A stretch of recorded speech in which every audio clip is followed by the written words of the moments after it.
Hello, I'm Alex Mansfield, the host of Manny Talks Shooting, and welcome to another episode. This is the shooting podcast where I talk to individuals all across the shooting industry. We'll talk competition, self-defense, concealed carry. If you like this content, check out our YouTube channel, Manny Talks Shooting. And without further ado, let's get to this episode. Welcome, everyone. Welcome back to another episode of Manny Talks Shooting, the shooting podcast where I talk to whoever I want to within the shooting industry. It's been a great one. We're going to have fun. But today, let me plug today's sponsor. Today's sponsor, this show, I guess, is always sponsored by Go Fast, Don't Suck. So go check out Go Fast, Don't Suck for your memes, your shirts, your dry fire targets, and your being ridiculed for fun on the internet. I mean, it's always there. It's always fun. So go check them out. Bill's a good sport. He will definitely give you something to think about for the day. But without further ado, let's get to today's guest. Today's guest is none other than Jon, or AKA Hammer and Sear, if anyone actually knows his real name. How you doing? First of all, I'm doing good. Let me say, to hell with Bill. Bill, who does he think he is, that guy? No, hats off to Bill and everything he's done with Go Fast, Don't Suck. I'm a big fan. I was just showing off my Go Fast, Don't Suck dry fire targets back here on the back wall.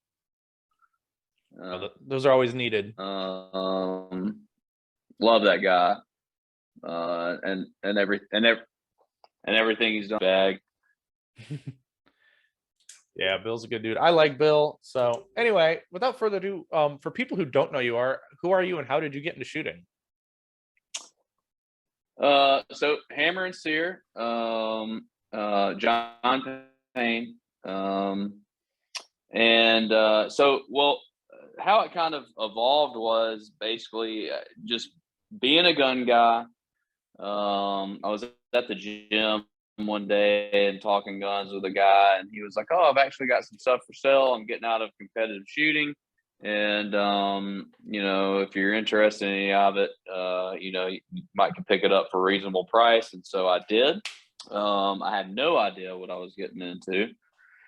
I had no friends that shot any USPSA or IDPA, any competitive shooting sports, and but I just like guns, and so I got a really good deal on a Dillon 650 and a single stack gun, which is what I shot my first maybe 2 matches with before I realized how bad reloading sucks, and started shooting. I started researching, showed up to my first match with no clue what in the hell was going on. I had the shittiest gear setup that you've ever seen in your life, minus maybe some of the drop leg nylon holster guys you see it show up at matches. I don't know, it might have been as bad, but whatever.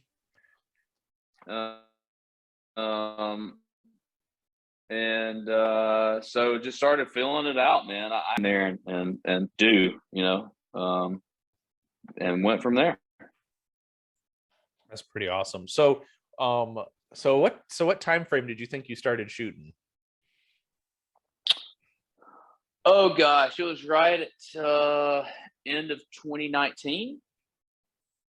Right at the end of the season. I think it was actually like right before Nats in 2019, as a matter of fact, which was a shitty time to start considering the way 2020 went. But 2020 was almost a wash, really. But so it was right around then.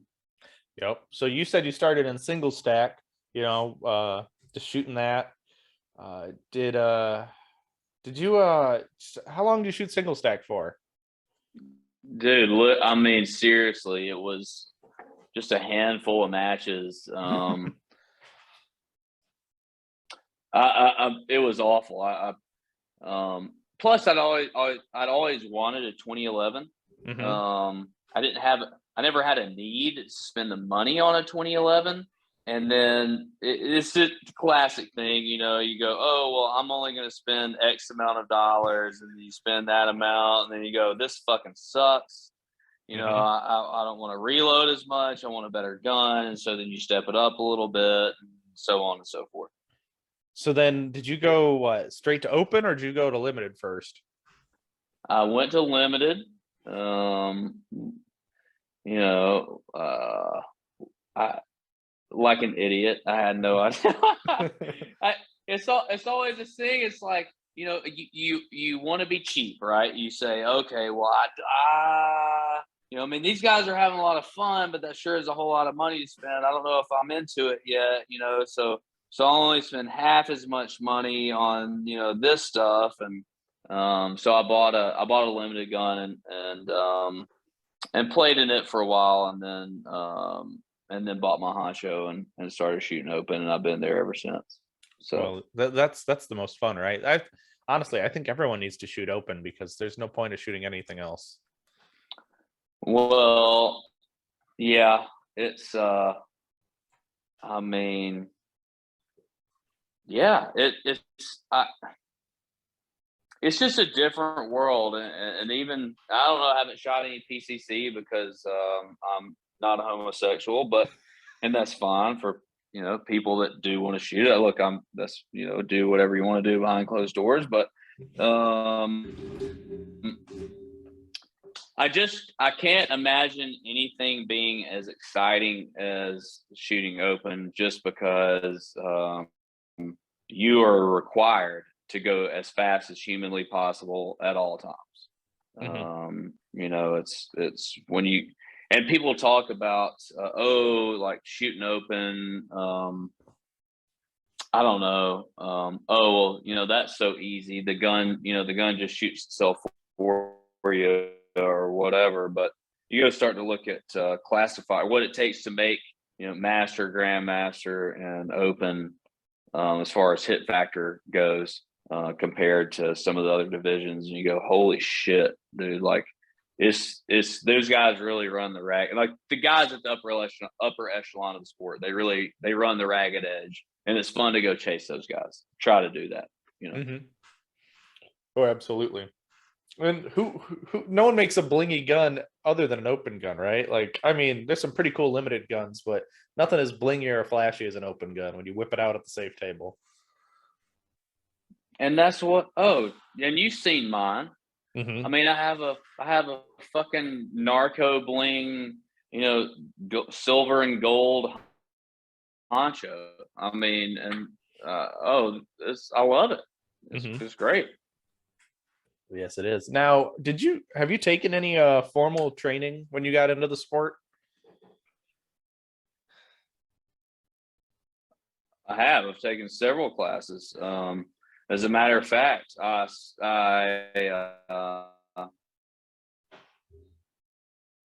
right when I started, no, most people, because I talk to people all the time, about being a competitive shooter. And you hear people go, "Oh yeah, man, I shoot all the time. I'm a good shot. I'm a really good shot. I can."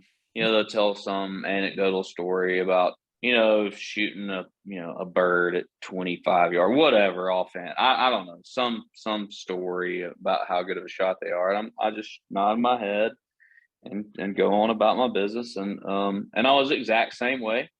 But as soon as I started competitive shooting, I realized just how bad I suck. I mean, it's competitive shooting makes you realize, like, if you've never done it before, I'm really a pretty terrible shooter, probably. And so I immediately recognized that, and my competitive nature will not let me be there for long. So I went and took a Tim Herring class. I was still, dude, I had just even gotten a classification. I think I was either C or maybe even D class. I don't know. I was terrible, and went and took a Tim Herring class just a couple months into the sport. And since then I've taken classes with JJ and Christian, and would recommend any one of them. They were all great classes. Yeah, and then you even at your first Tim class, you whipped out your sensual dry fire shirt, right? Yeah. I've still got it up in my drawer up there, dude. It's fantastic.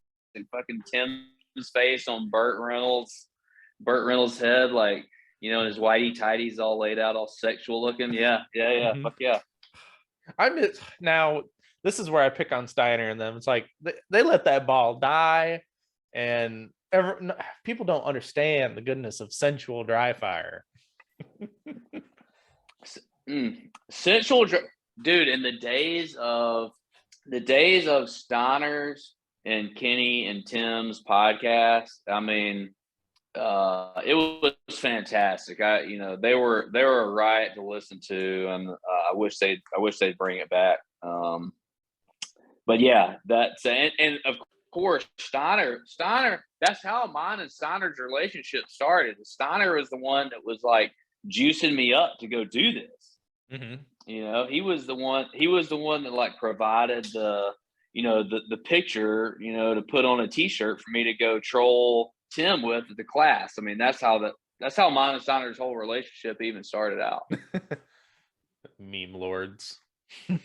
Fucking yeah. Well, and that was that was the other thing. Like, I immediately, I was like, okay, I've got this anonymous page. I'm just starting out in shooting sport. I love memes, and I kind of almost simultaneously started, throwing memes out there with it. And anyway, so that's how mine and Steiner's long love affair started out. So yeah, and that was actually pretty cool. You guys actually met at Nationals last year, right? In person? We did finally, and then this year we'll actually be shooting on the same squad together. I am super stoked about our open nat squad this year. It's going to be fantastic. Oh, I could imagine that'll be lit. Yeah, you got all the rotten boys plus Steiner on a squad. I mean, last year's look. Honestly, somebody is probably going to end up in jail or with alcohol poisoning at 2022 Open Nats from our squad. I'm going to go ahead and call it. Somebody, it's going to be epic. I'm thinking like somebody might be in jail. We're going to have some bail money put to the side just in case. My bet is, sorry, Brennan, but my money's on Brennan. Brennan could easily end up in jail, or Kyle. Oh yeah, fucking Kyle. Oh yeah, easily. Yeah, Brennan lost that mullet, so you never know. The mullet might actually help him stay out of jail with some Alabama cops, and now he doesn't have it. And since he cut it, I'm just gonna tell him to throw his ass in jail anyway. I'm like, fuck him. Non-mullet having ass, just throw him in jail. Well, as long as you got the bail money, we'll get him out. It's all good. Exactly, it's all good. Now, so yes, you said you run a honcho. Which honcho is still your primary gun then?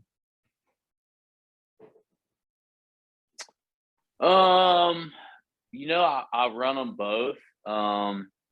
It's kind of weird though, man. As much as I love my gold gun, I actually run my black one more, and there's no really particular reason, but the one that the one that I started out with, it has run so flawlessly that it's hard for me to give it up, man. It's like when I go in to start shooting a major match, it's like the old workhorse that you just trust. It's tried and true, and you've shot it 50,000 times. And it's gonna work every single time. And it's been hard for me to let go of it. So as much as I love my blingy one, just my black DLC one is the one I go to most of the time. Mm-hmm.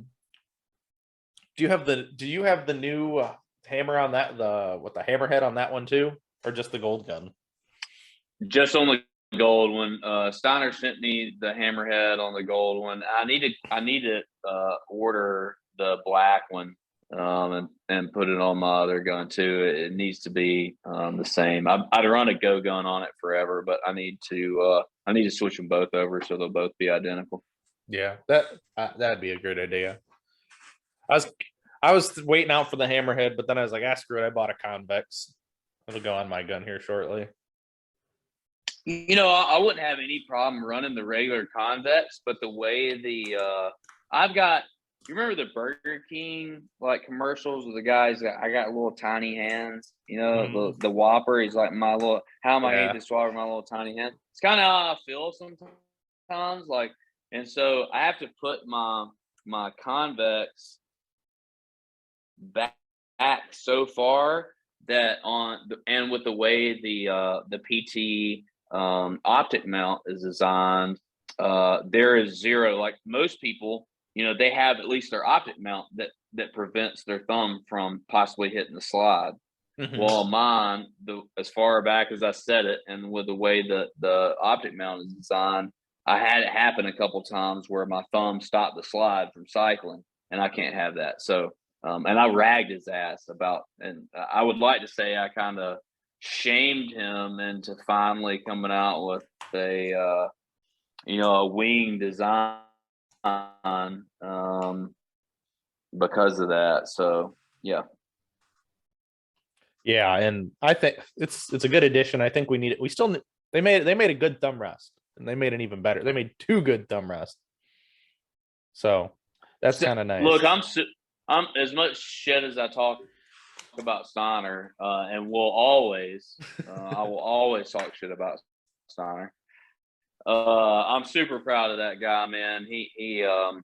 Him and now Gianni too. I'm always really inspired and proud of people who can figure out a way to make a buck off their passion. Take a hobby that they love and actually figure out a way to help support that or make a buck off of it. Mad respect to those guys for doing what they've done. He's created a hell of a business for himself, with his optic cover line or whatever, just his 3D printed line and now the stuff they're doing on CNC too. So hats off to those guys for that. Oh, absolutely. One of these days we'll get that freaking panda dumpling on here if I can convince him. I'll see if I can talk to the guy and make it happen. I mean, he keeps giving me excuses. This is where I give you shit, Steiner. You keep giving me excuses while you're busy. Fucker. It's okay though. We're all busy, Steiner. Fuck Yep. you, dude. What do you think? I don't have anything going on? Well, that's true. But anyway, so what current goals do you have right now in shooting? Just to shoot. Yeah. Just to stay into shooting. Yeah. Life has been so busy here lately, Alex. I mean, so where last year it was at least 1, sometimes 2 days of live fire a week, and probably 3, 4, 5 nights of dry fire a week. That has dwindled significantly. I don't have haven't had the opportunity to live fire nearly as much as I was last year. I just had a lot going on, man. It's just the way life is. The sport doesn't pay me, and when it starts paying me, then I'll start prioritizing my time appropriately. But until then, I've got kids and business and career, and so right now it's just been kind of stay in the game. I love the sport, and I want to be here long term, and so you have these periods where you just kind of have to ride it out. Mm-hmm. Oh yeah, I definitely understand that. And you just don't want to burn out either. But yours more is the other end of just don't have time, which is a-okay. It's a-okay. Well, and you know what? That's a really good point, man. I have been a workout fanatic for probably, I don't know, 7 or 8 years, I guess. I'm in the gym as much as I can be, up to 5 days a week. That's the goal. And something that's really good about that is just taught me that longevity is everything. And I think the same thing applies to shooting. And you see a lot of people that come in and they go balls to the wall and, you know, to the point of being too taxing. And they blow up and they do really well. And then in a few years, they're gone and you never hear from them. Oh, yeah. And that's something that, you know, that being in the gym all the time taught me is that, look, you know, these kind of things are a long grind. I mean, the guys that we see in the sport that are at the upper echelon of the sport, they haven't been doing it for 2 years or 3 years. They've been doing it for 15 years or 20 years. You know, and they've been through and shot through many iterations of the sport and other, you know, IDPA and still challenge, whatever else. And that's one of the things that makes them great is that they just been around a really long time and have tons of experience and have honed their skill, you know, over, you know, 15 years or whatever it is, you know. So I don't want to burn out too soon. So I allocate my time appropriately.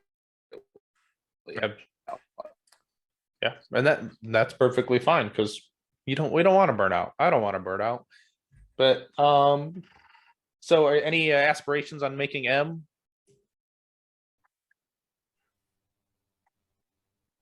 Yeah, 100%. Yeah. Lately, I try to keep my goals realistic, and in local matches, for right or wrong, good, bad, or indifferent, I try to win my match, and I do think there's maybe a difference, and maybe some people will disagree with me. I think there's a difference in how do I word this? I think when it comes down to shooting classifiers, we shoot a classifier pretty much every match we shoot around here. You can either choose to hero or zero it, or you can choose to go win your match for the day. I have been putting more stock lately in actually winning my matches as opposed to let me go do the absolute best I can here, hero or zero, and hopefully, you know, make master or shoot, you know, a M or GM score. I've got some kind of, you know, local competition that I've been having fun with, and so I just try to go out and win my matches, man. It's a good answer.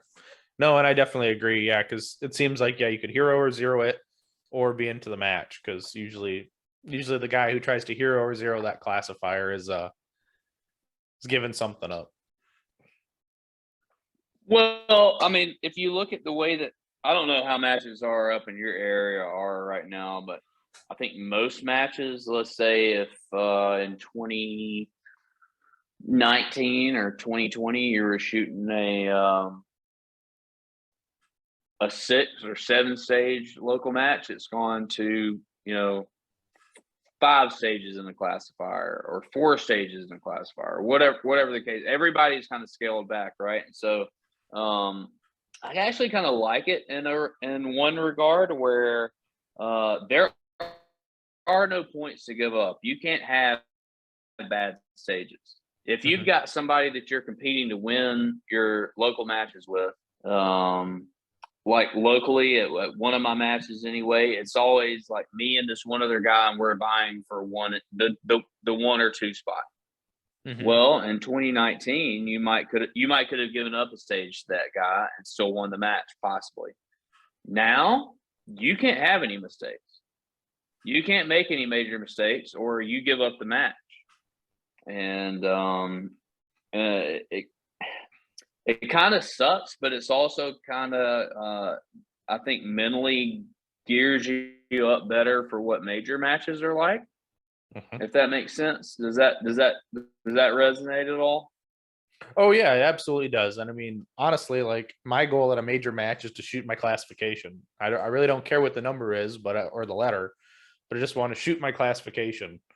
Yeah, And sometimes that's realistic. Well, and depending on what heat's going to be there too, because say you shoot like a level 2 match and Billy Bob Nobody wins the match, right? And you're like, oh, I'm 90% sure, of right. Billy Bob, but then fucking JJ rolls into the next major, and you're like, I'm only like 60% of JJ, Right, right? right. Exactly. Right. So yeah, I try to be realistic with my expectations, but to shoot my match and shoot my classification as percentage is my goal at least. Right. But locally around here we've been giving up rounds, like, so we might have one stage that's 32 rounds in a match, but most of them will be like 24 to like 28. And try to keep 6 stages. Typically we'll have six stages. Sometimes we'll forgo a classifier just because it's like we don't want to set it up, or we'd have to use another bay, and we're like, do we really want to make them? Because then it just takes more time. Another stop, like another bay, is a lot more time, and we try to be done decently, but yeah, it's not always ideal. You know, I kind of, it's, I've never, or very rarely, shot a match without a classifier. But I've got to the point where I'm kind of with that, man. Like, it was happier with just saying fuck the classifier and give me 5 or 6 stages where I can go battle it out with my buddies and not worry about, like you were talking about, with the minutia of setting up the classifier, because it does take a lot more time. And then and you don't have to worry about that whole, the personal aspirations as far as, your letter grade. You can just go shoot the fucking match. Hmm. Yeah, and it, for some reason, if you add, I think if we get 6 stages in, it's a 4-hour match. But as soon as you put that 7th stage in, it seems like it turns into a 5-hour match. Just because some stage is always going to get backed up because you got one squad of old fuckers, right? The guys who, like, you love them because they show up every month, but it's like, move your ass along. Yeah. Dude, you know what? I'm gonna have to give it a little nod to some of my local seniors. I love those fucking, like. We've got some guys down here. Bill Jackson, Tim Patterson, Lee Frazier. I fucking love those guys, dude. And two, I kind of feel like you have to give a nod of respect to some of these guys, man. Like, and I know what you're talking about. I'm not discounting what you're saying by any stretch of the imagination, because I've been behind some squads of some of the, like, some of the older guys were like, God dang, man, these fuckers are taking forever. But some of them are still out here fucking raging at 60 years old. Mm-hmm. And just shooting fucking balls out. And I'm like, fucking good for you.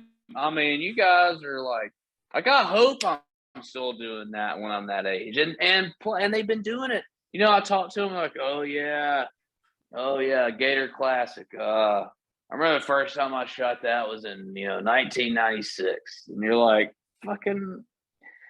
I was a goddamn freshman in high school in 1996, and they're still out here doing it. And so hats off to those guys, man. Good for them. Mm-hmm. Oh yeah, I just wish they weren't always on the same squad. Now, if we split them up, Yeah, it's like, yeah. Yeah, because 100% for sure. because some of them fuckers, they'll be out there every fucking time it's setup day. It's like, all right, brother, you just Yeah. you just go get them shit out of the shed and set it here for me, and I'll be right back. Don't walk too far. Yeah. Yeah. Like, look, can y'all take your fucking Geritol and go ahead and finish this stage so we can finish them? Yeah. No, I get it for sure, 100%. Oh yeah. So yep. Oh, cool.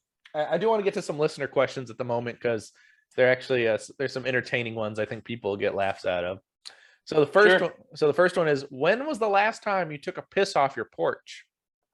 I will be taking one off my porch tonight.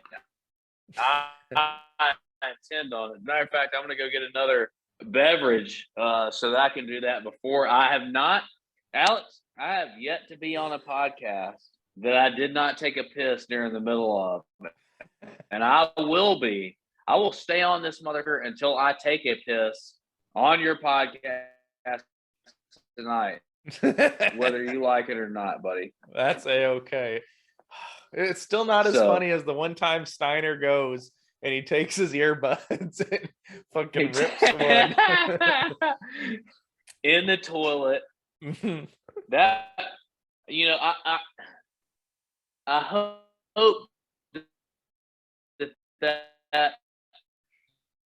that particular podcast, me USPSA podcast lore, I hope we had fun that night. I don't remember a good bit of the night. That night, people would be like, "Oh yeah, that was so hilarious when so and so said whatever." And I was like, "What? They said what? I don't remember that." I had to go back and watch it again.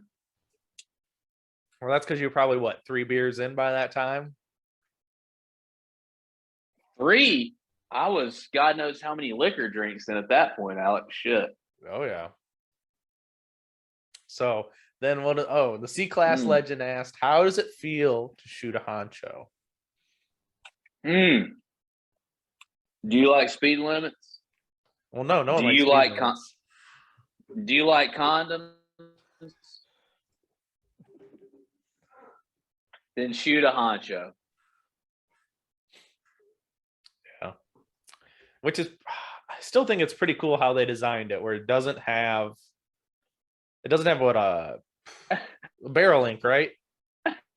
I felt like I caught Alex off guard there. I was like, "Do you like condoms?" Alex was like, I don't know what to say." For anyone who doesn't know, there's a little bit of a delay between John and me. Yeah. So yes, and that was the thing about, man. Honestly, when I had just spent like $2,000 on a limited gun, and realized fuck this, I want to shoot open, man. I these iron sights are garbage, or I'm garbage, and I feel like we call it what it is. I'm garbage, and I feel like a dot would make me better, and open sure looks like a hell of a lot of fun, right? Let's just call it what it is.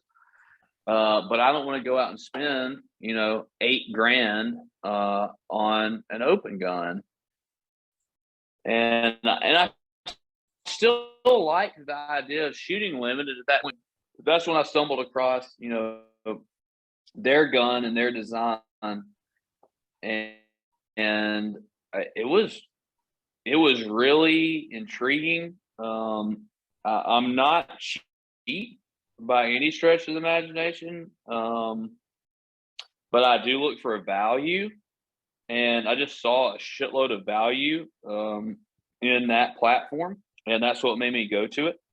So they shoot it is a linkless design, similar to like a Glock, how a Glock barrel locks up. But in a 2011, and you can shoot in my gold gun. I can shoot whatever I wanted to, but what I have I have 4 barrels. I could shoot non-major, 40, non-minor, or non-single port. Like if you say you wanted to go shoot open and still challenge, or 3-gun or something like that. If I wanted to, I could add the 38 Super Comp barrel to it as well. So and that's all with the same frame and slide. That's not a new top end for every one of those. That's just change a breech block, change some springs, throw in the new barrel, and all of a sudden you're shooting a new division or a different caliber in a division. Oh yeah, absolutely. That is really the coolness about that is, you can do whatever you want with it. And that is really cool. Like, I do like the idea of, being able to go to shoot the steel challenge barrel instead of having to shoot major ammo through, for steel challenge and whatnot. And we don't care about 3-gun because 3-gun's not a thing, I guess. Well, it was, when I got that particular one, I've got 38 Super Comp in my black honcho. And so I left that one out in the mix because I just didn't see myself, shooting a whole lot of 38 Super Comp and went for the 9 single port. Yeah, I mean, it's a whole lot more possibility, out of one platform than if you wanted to go. And it's been really good, and those guys have been great. My sponsorship partnership with them has been fantastic.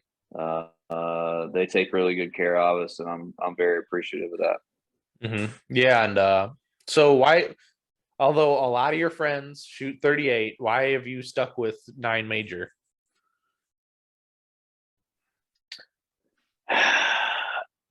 At the time, I will say now I would probably shoot Super. Mm-hmm. Probably, I think, maybe. You could get 9 brass so fucking cheap. I would go to practice. I wouldn't even pick up my brass at practice. I would go to practice and not even pick up my fucking.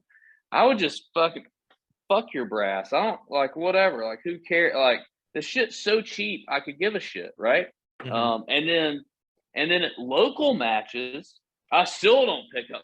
Nowadays, it's gotten too expensive. I do pick up my brass at practice, but at local matches, I still don't pick my brass up. I always hated, and I still, to an extent, I still hate it. I get it. I understand it. I don't. It's not some disdain for people who shoot 38 Super Comp and pick up their brass at local matches, but goddamn, like, I go out to shoot a fucking local match, and I'm like, I've got to do checks to see if the 38 Super Comp shooters are still out on the range picking up their brass after they get through shooting a stage before I run the next shooter. I fucking hate that, man. Like, leave your goddamn brass out on the range. We're about to run, like, I never liked that. And I at that point in time, also, I didn't see where I got. Maybe now my thought processes have probably changed a little bit, but at that point in time, I was like, dude, I'm not at the point where I feel like 38 Super Comp is really giving me any kind of competitive edge. And so that was the reasoning behind it then. So I don't know if it all still holds true, but I will still go throw some 38 Super Comp brass in the trash in front of Panda because fuck them. That's so funny because he would dig through the trash for it. He would dig through it. I would go throw it in there just so he had to go dig through it, little fucker. Yeah. Yeah, that's too funny. So the next guy is asking, what is your favorite fruit and cereal?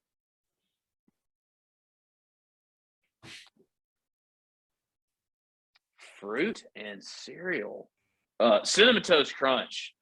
Cereal, I can get right to it. Cinnamon Toast Crunch. If you're not a Cinnamon Toast Crunch fan, fuck you. That's all I can say. I mean, like, I don't know what other cereal there is. Maybe. My favorite fruit is Fruit Loops. Now,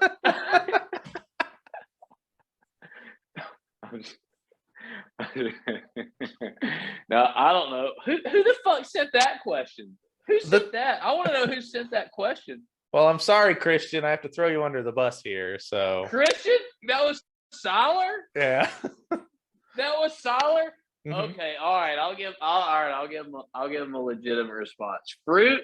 Oh, fucking fruit. Oh, blueberries. Blueberries. Okay. 100% blueberries. I don't know if you know this. Blueberries. Blueberries are in Christian's cooler or range bag for every major match. Christian has blueberries. I don't know. I think he has some shit about cognitive function or something. I don't know. I think they're delicious. Mm-hmm. They go good in cocktails. They go good in parfaits. I Parfaits. mean, Everybody loves parfaits. blueberries are delicious. Yeah. Mm-hmm. So there you go, Christian. Blueberries, buddy. I I can't believe he even fucking submitted a question. Yeah. Well, it pays off sometimes, I guess, right? Mm, mm. I can't wait to see that fucker at Nats. Yes, reasons he's going to be on the super squad, but Well, he's got to win the match. He's got to beat JJ for the 4th year in a row, I guess. Yeah. Love that kid. Super proud of that kid, man. He's put in a ton of hard work and shooting and in life. He's doing really good in his professional career as well. I'm super proud of that guy. Yeah, he's definitely putting it in. One of these days, he and I are connecting and doing one of these, so we'll make it work. Yeah, for sure. I hope so. He's a great one to have on, no doubt. Much better than I am. Hey, we always got to have one. We always got to have Hammer and Sear on. It always makes it entertaining.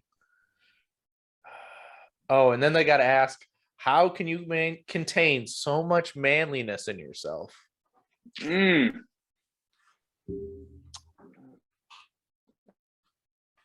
don't know. I don't have an answer for that. So much manliness. I don't know. Less alcohol, I guess, buddy. I don't know. I don't have an answer for that one. Not many things stump me, but that one might have me. Okay. If not, this one might. How many times in a day do you say roll tide?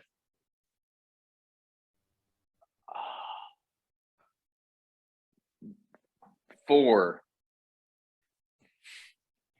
Only 4. One when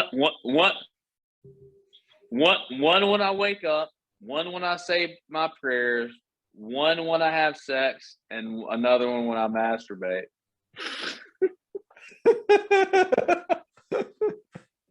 oh, God, you people. Roll tide. There's your 5th one for the day. Roll tide. Yep. Oh my God, this one's hilarious. How many PP touches did he have to get the PT gun? Did I have to give? Yeah. I don't know, but if Brian wanted another one right now, I'd give him at least 3 more. Brian, if you're listening, you drop them drawers, buddy. I got another PP touch for another PT gun. Yeah, you always need more, right? You can never have enough open guns. You cannot. That's for sure. What are you drinking, Alex? I'm just drinking good old fashioned water.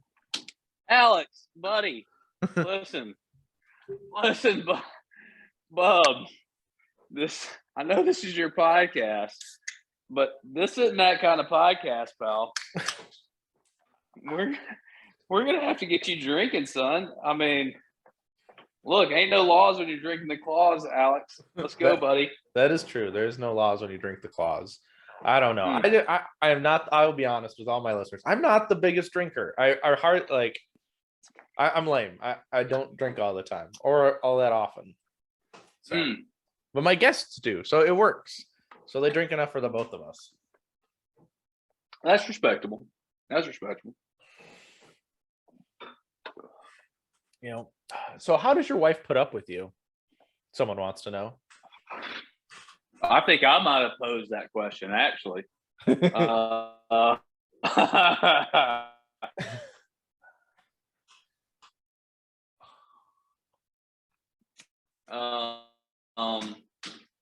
Yeah, wife. Super proud of her. She's built a very successful business. I, have been I think she must have been high or something when she decided to marry me. Like, sometimes I wonder, like, was she or had some kind of mental issues, when we were dating, and then actually said that yes when I asked her to marry me. I don't know, but she did, and God bless her for it, buddy. Yeah, we're very happy, and life's good. So I'll take it. However it happened, I don't know, but I'll take it. Well, that's good. Now, you've got 2 daughters? I do 2 daughters. Caroline and Molly, they're 4 and 10 months. And I bet they're nonstop on the go. They are, and they're both like their dad, full of piss and vinegar. But oh yeah, look at you go. Right now, hey, here it is. Here it is, Alex. Podcast piss. They got podcast piss going on for you right here, buddy. Oh, there he's doing it. Anytime you see me step outside, anytime you see me step outside on the podcast, out to the bushes out here outside the study, John's taking a piss on the podcast. Hey, like I said, it's still better than the Steiner in the toilet water. Ooh, There's the truck in the background, the fucking big rig in the background. Ho, ho, ho, ho, ho. So have you always been a truck guy, or you've been more like a muscle car guy? No, I've always been a piece of shit car guy, Alex. As a matter of fact, I've always been whatever the piece of shit car I could afford. I was, believe it or not, Alex, as hard as it is to believe, I was a fucking degenerate, low life scum for a long time, buddy. So what was the most piece of shit car though? A Dodge Neon, dude. A fucking Dodge Neon. That's about as. Whew. Do you remember those? Do people even remember what those were like? Yeah, I mean, they're God. Those are pieces of shit. It was a piece of shit. But it got you down the road. That was the worst car I ever drove. That was yeah, I did.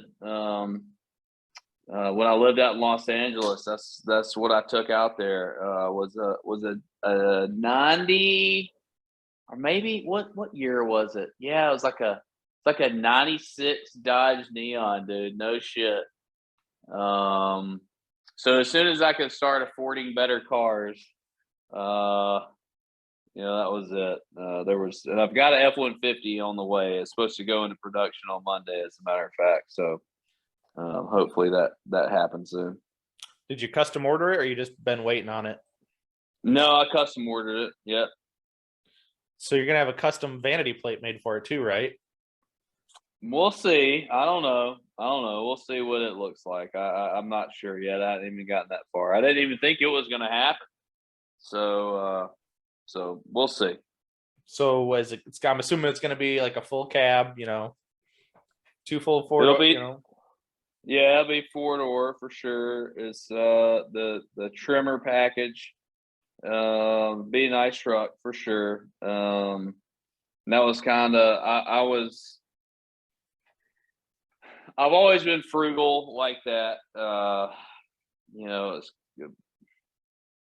But I was telling my wife when I went to order the truck, I said, I know this is not, the best use of my money, but I've driven piece of shit cars, man, for fucking ever, dude. I've never had anything other than some fucking grocery getter mom mobile, like my daily driver now is a Camry, and it's great. I mean, I love my Camry. It's fine.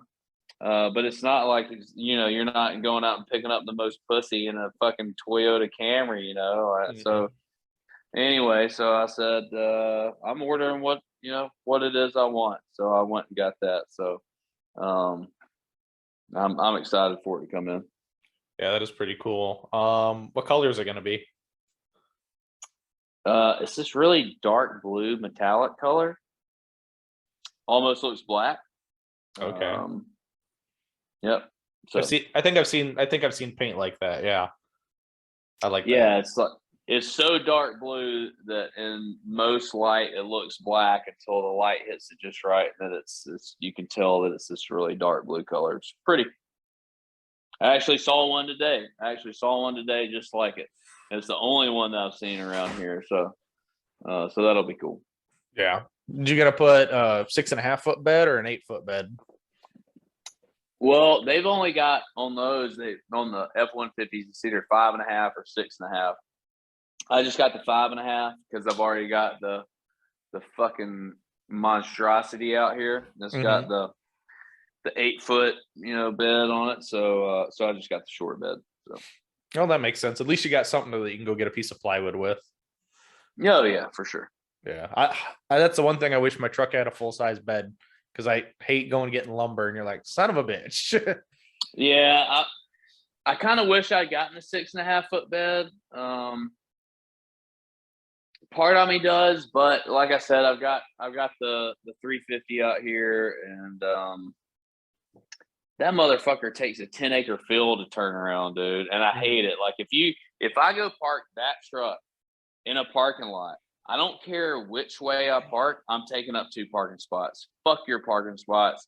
I'm taking 2 of them. Like I'm either taking them the long way or I'm taking them wide. One way or another, I'm getting 2 parking spots in that truck. You can't not, really. Mm-hmm. How old is that monstrosity anyway? It's 96. Oh, okay. So, and it literally will not fit in a normal size parking spot. It won't. Yeah. Have you done any restoration to it, or just that's how you bought it? No, I bought it like that. It was in really good condition. Oh, that's good. So then I think the last listener question we got is, say something in the most BAMA accent that you can. Man, there's a lot of people out here tonight. God damn, man. Holy shit. I even saw my cousin out here. I hadn't seen her since the last family reunion. I tried to fuck her then, but she wouldn't let me. She was with her Uncle Terry. I don't know, was that good? That was pretty good. That was on call too. That was no hesitation. Mm-hmm. Makes you wonder, Alex. Exactly. People from Bama. Now it's pretty cool though that you're not going to be far for nationals again. Did you like going to nationals at CMP because it's kind of close? Of course, yeah, it's great. And I wasn't going to. There was the whole drama about the high cap mag thing for Nats. And I wasn't, so I didn't, I could really, quite frankly, give a fuck about that. I wasn't going to go because I didn't like what they did with the structure of Colorado Nats. Oh yeah, 4 days. Yeah, I mean, so 4 days, Colorado, like October may or may not be bad. I don't know. Like that's debatable. Like who knows what the weather's going to do. But for somebody like me, and I feel like most people, you take 4 days. Well, that's 7 days, dude. Mm-hmm. That's 7 fucking days. I don't have, bro, I can barely make, like my kind of quote unquote local majors, Mm-hmm. So 4 days, well, that's a day of travel there, a day to walk stages, 4 days of shooting, and a day of travel back. Well, what am I gonna do? Tell my wife, hey, fuck you. I'm going to go, I'm gonna go shoot gnats for 7 days while you deal with our kids and vacation time and whatever else. Like I couldn't, I just couldn't justify that. And so anyway, so that's why I chose to bow out of that. So I was obviously very excited when they canceled and moved it back to CMP. So, that same here. Like I was looking at nationals and I'm like, 4 days is a long. Well, if you think about it, even and then say you're someone who wants to staff the match, right? So you're there for 4 days plus 2 days of shooting prior, plus 2 more days of 3 more days because you got to walk stages and 2 days of travel. So you're you're talking about what, 9 days? Yeah, for one match. Yeah, it's absolutely absurd. I mean, I can't do it. And I also didn't like the fact that they were throwing production in with it. Maybe there's something I'm not seeing there. I don't know. I'm no match director. That's way above my pay grade. I just didn't see how throwing production in along with it was. I'm sure there was a really good reason. I'm just not aware of it. I don't see it. I don't know what that was. But anyway. So yes. Long story short, I'm very excited to see it come back to CMP because I'll be able to shoot up, drive up, whatever, afternoon, day before, whatever it is, go walk some stages and go hang with the boys, man. So we're pumped about it. Oh, I can imagine. And it's especially got to be nice and reassuring for the wife. You're only gone, 5 days at that point instead of 4 or 5? Yeah, sure. Right. Yeah, right. 4 or 5 days, you're gone. And we're in a, freedom-loving state like Alabama. We don't give a fuck. Yeah. I know a lot of people's complaining, thinking 18 stages aren't enough. But if you go back in time, looking at some old videos, like I think I was watching a video the other day at like 2011 or 2012 nationals, they only had 18 stages in Vegas. So I mean, it's not like it's the first time. No, and I don't know what it's been like historically. I don't, dude. How many stages do you need to create separation for the fucking top guys in the sport? I mean, I'm sorry, but if there's not, maybe somebody has some insight to this that I don't understand or don't know about because I just don't have the experience, the length of time and the experience in the sport. I can't imagine it taking any more than 18 stages to create some separation between JJ, Christian, Casey, Tilly, whatever. If you can't create enough fucking separation, 18 stages between those guys, then fuck them. I mean, how many stages do you fucking need, man? Yeah, I kind of agree with you there. I think, and I guess people bitched about the double bays. It's inconvenient, yes, but it's not the end of the world, in my opinion. Well, yeah, it's double bays, and some of them, well, I don't know. They actually did a last year. I mean, I shot the match last year.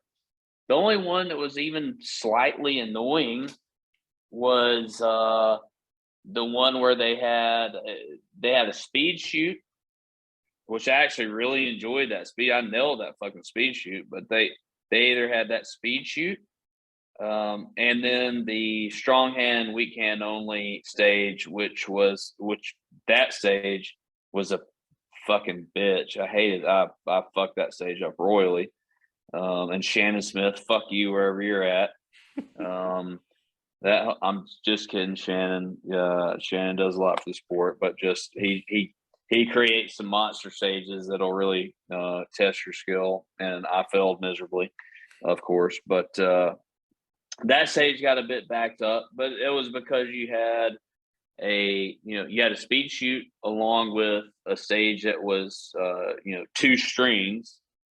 strong hand, weak hand, right? But even it, I mean, like, even it wasn't bad. It wasn't bad. Like, and you only had 6 stages a day. Right. Like, it was gravy, man. Like, as far as being taxing on your body to go shoot the match, it was not at all. Yeah. So. Yeah, and I can see that, and yeah.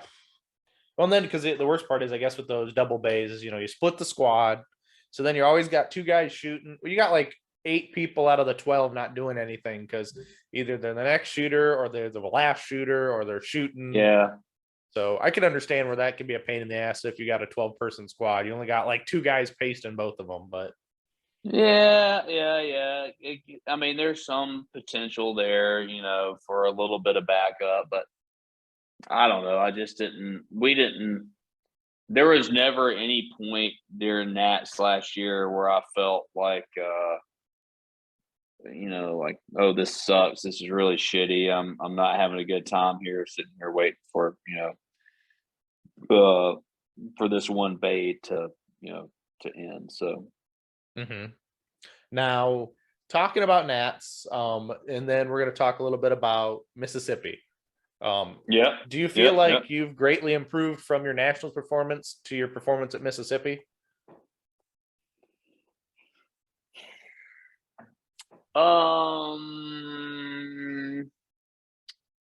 Greatly, I don't know about greatly, but yeah, I do feel like I've improved since then. I don't know how much, but I feel like I have improved some. Yeah, I feel like I improved. Honestly, man, I feel like I improved even just in between Nats last year and then Sugarcane, which happened, whatever it was, like a month. I really feel like nationals. This is something I think a lot of people in the sport don't get. Like, a lot of the kind of more quote unquote, dare I say, like, hobbyists don't get. Does this make sense? Mm-hmm. Like, shooting major matches is everything. Like, all these locals are great. They're fun, and I don't discount them at all, and I enjoy them, and it's easy. And I mean, if you just want to go have a good time shooting, which I'm all about, I think a lot of people, man, I'll be honest with you, Alex, I don't know if it's because of the lens of social media or what, but I think a lot of people get too wrapped up in how good they are in the sport as opposed to how much they enjoy the sport. Mm-hmm. Does that make sense? Yeah. Mm-hmm. They want to perceive this image of they've got to be the best. They've got to perform at the absolute, the top, or it's garbage, and instead of right. But we do this for having fun. I mean, why would we spend thousands of dollars a year to not have fun? That's right. Right. So, but anyway, but if you do intend on being really good, you have to go shoot major matches, and very high level major matches. And I think shooting Nats last year kind of opened my eyes, because that was the first Nats that I ever shot. That was one of the first major I had not shot that many major matches before Nats last year. And it kind of opened my eyes to the fact that it's a completely different ball game when you go in and shoot majors. And that your mental game really has to be up to snuff. You kind of have a different mentality going into majors. The fucking around and having fun with friends, not that that's over with, but I mean, you're still going to do that at majors, but like, it's a little bit different ball game, right? And so even between Nats and then Sugarcane last year and on to some of the earlier major matches this year, I think it was kind of an eye opener going into those. Mm-hmm. Yeah, absolutely. I could not agree with you more. Now, how many more majors besides nationals do you have on the books this year? Right now, it's just I'm gonna have to back out of Georgia, I think. As a matter of fact, I know I am, and that pains me. I fucking hate it, dude. You have no idea how badly I hate it. But I'm probably gonna have to drop out of Georgia this year. If any of you guys don't know, Georgia State is like that has hands down been my favorite match of the year. For these past couple years, 2 or 3 years that I've been shooting USPSA, it's been the best match that I've shot. So I'm gonna have to back out it. But anyway, so Tennessee, and then Nats, and let's see what else. So I have. There's a local, I say local to me, major match that's going on at RPGI with Brennan Souter. I might try to go shoot it if possible, if I can make it. But and then we also will probably have Endless Summer with Dothan at Dothan Gun Club, and it is also, it's not a major, however, it's kind of like a level 1 major. It's like a gear up for Nat. So like last year, Mike Wang, Aaron Eddins, Chris Workman, who else came to shoot that match? You had a lot of like top shelf guys come to shoot it, and people look at it as kind of like a gear up for Nats. So I'll probably be shooting most of those matches. But anyway, yep, that's it. Well, that's pretty cool. I have a couple more questions before we wrap this show up, but we're getting near the end. But Yeah. who have been some of your biggest mentors and supporters in the sport? Oh, wow. Oh, let's see. There have been several. Dude, there have been a lot, man. Actually, you made me get kind of nostalgic here, dude. But Siler, for sure, 100%. JJ. JJ was really good to me after I took his class. He actually reached out several times to, like ask me questions or ask if I needed any help or anything in the sport. After I took his class from him. Stein, I mean, that's a really tough question, dude. I've had a lot of support, man, from a lot of different people, and I don't know, Alex. That's a harder question than I feel like it probably should be to answer, man. But like,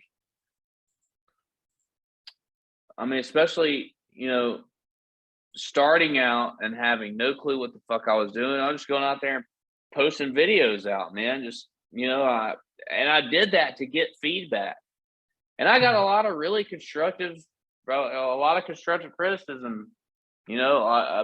People genuinely trying to help, not put me down or tell me I look like a fool or whatever, which I probably did at times. I'm sure I did. But I got a lot of really good help from people. Steiner, Chris Workman, Jacob Taylor, some of the PT guys, a lot of those guys have been really good to me, since I started out. As much bad rap as a lot of the sport gets, or has been lately with some of the drama and shit, man, like, I feel like, man, most of the people here are just good folks that enjoy shooting and want to see you succeed, and they'll give you as much or a little, feedback as you want to get, man. Mm-hmm. Does that make sense? I mean, I that's pretty much been my experience. I mean, it's kind of like, I would get a Rob Epifania. He was really good. He helped me out a ton in the beginning. Who, I don't know, man. There's been a whole lot, dude. I don't know how much good that answer was, but I've gotten a ton of really good feedback, a lot of really good help from people in the sport, and they didn't owe me shit. Mm-hmm. They just saw that I was where they used to be, and this is what they did to get to where they are now. And hats off to them. I really appreciate, all those guys plus many, many more, as I'm sure most of us do. Oh, absolutely. And I mean, we'll never remember. I can't remember everybody who's helped me out, but yeah, when you want feedback, they'll give you feedback, and they're not going to tell. Well, sometimes they tell you suck, but then they try to bring your spirits back up a little bit. But yeah, and that's fine. I mean, some people don't communicate, the way other people communicate. It's all good, but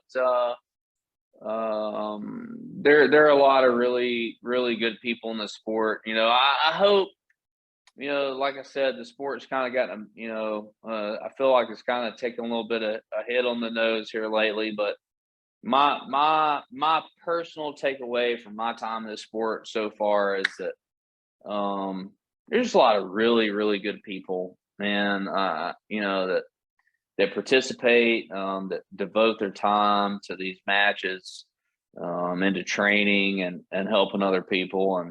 And that's what I've taken away from it so far. And so, I hope everybody else does as well. Mm-hmm. Absolutely. Now, well, I guess this is a good question. You're obviously sponsored by a few people. Do you want to give them some love? Yeah, well, Phoenix Trinity Firearms. They've been fantastic to me. They make a really fantastic gun. There is absolutely, and it's been proven by some of our competitors. They can go out and hang with the best of them. Workman, Taylor, our Jacob Taylor, one of our guys, went and shot on the Super Squad last year. And so I love those guys to death. They've been really great. They don't. One of the things I love most about them is that they don't try to go and tame me, so to speak. They don't say, well, John, that meme that you posted, you can't do that. No. You can't do that. Mm-hmm. Well, fuck that. I wouldn't have a sponsor that tried to make me change who I am as a person, and they've been very, very gracious in that way, and are to all of our team members. They've been awesome, and make a really great product, and something that I have. I hate all of the kind of infighting between some of the manufacturers in the sport. Mm-hmm. Fucking get over it. You make a gun, you make a gun.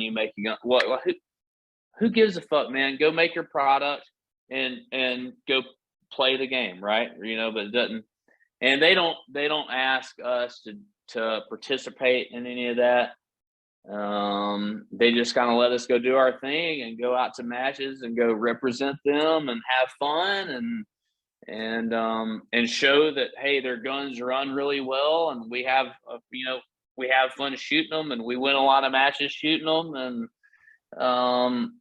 and so hats off to those guys, man. I really love that about them, and we've got some great shooters on our team, and so hats off to them. And that's the only sponsor I got. So thanks a lot, PT. I appreciate you guys.